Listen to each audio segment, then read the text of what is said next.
இந்த காட்சியை பாருங்க, கடைசி வரைக்கும் பாருங்க. சார் சொல்லுங்கம்மா. கிளம்புறேன் சார். போயிட்டு வாடாம்மா, போயிட்டு வாம்மா. தினமா கேரி பேக்ல குழந்தைங்க உயிரை கொடுத்து வளர்க்குறீங்க. ஜாக்கிரதாம்மா, போயிட்டு வாடாம்மா. அம்மா சாமி, ஒரு நிமிஷம்டா. உங்களுக்கு ஒரு நுட்பமான ஒரு சின்ன செய்தி சொல்றேன், உள்வாங்கிங்களா? நம்ம எவ்வளவுதான் குழந்தைங்களுக்கு செலவு பண்ணி நம்ம வளர்த்தாலும் நாளைக்கு அந்த குழந்தைங்க வளர்ந்து வந்து நம்மளை பாதுகாக்காது. அதனுடைய குழந்தைங்களை தான் பாசத்துடன் பாதுகாக்கும். நம்மளை பார்த்து அந்த குழந்தை அப்படியே கஷ்டக்குது.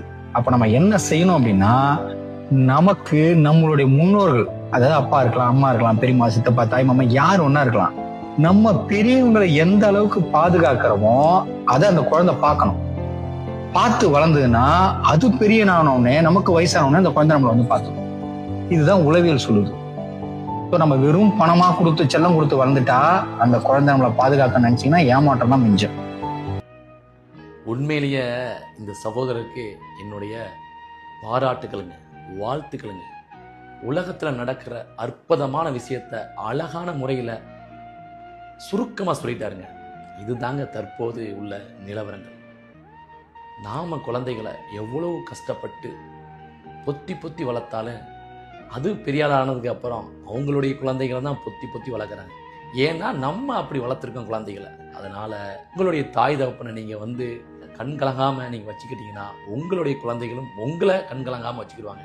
நீங்கள் இப்போவுமே உங்கள் தாய் தகப்பனை வந்து உதாசீனப்படுத்திக்கிட்டு சண்டை போட்டுக்கிட்டு இருந்தீங்கன்னா இதே மாதிரி தான் அந்த குழந்தைகளும் உங்களுக்கு செய்யும். ஏன்னா நீ அன்னைக்கு செஞ்சில, நானும் அப்படி செய்வேன் அப்படின்னு சொல்லிட்டு. ஏன்னா உங்களை பார்த்துக்கிட்டு அந்த குழந்தைகள்லாம் கற்றுக்கிட்டு இருக்காங்க. அதனால் நம்ம நல்லதே செய்வோம், நல்லதே வந்து சொல்லுவோம். குழந்தைகளுக்கு கஷ்டப்படுத்தாமல் உங்களை வளர்த்துக்கிட்டு இருக்கோம் அப்படின்னு சொல்லி வளங்க. அப்போ தான் அந்த குழந்தைகளுக்கு கஷ்டம்னா என்ன தெரியும். உண்மையில் இந்த சகோதரருக்கு என்னுடைய வாழ்த்துக்கள். நீங்களும் இவருக்கு ஒரு வாழ்த்து சொல்ல மறந்துடாதீங்க. நம்ம வெறும் பணமா கொடுத்து செல்லம் கொடுத்து வளர்ந்துட்டா அந்த குழந்தை நம்மளை பாதுகாக்க நினைச்சீங்கன்னா ஏமாற்றம் தான் மிஞ்சம். என்ன செய்தி சொல்லணும்னு தோணுச்சு மகளுக்கு, அதனால சொன்னேன். ஜாகிரதை போயிட்டு விடாமா. பாய். இந்த வாழ்வு என்பது அந்த தெய்வம் தந்தது.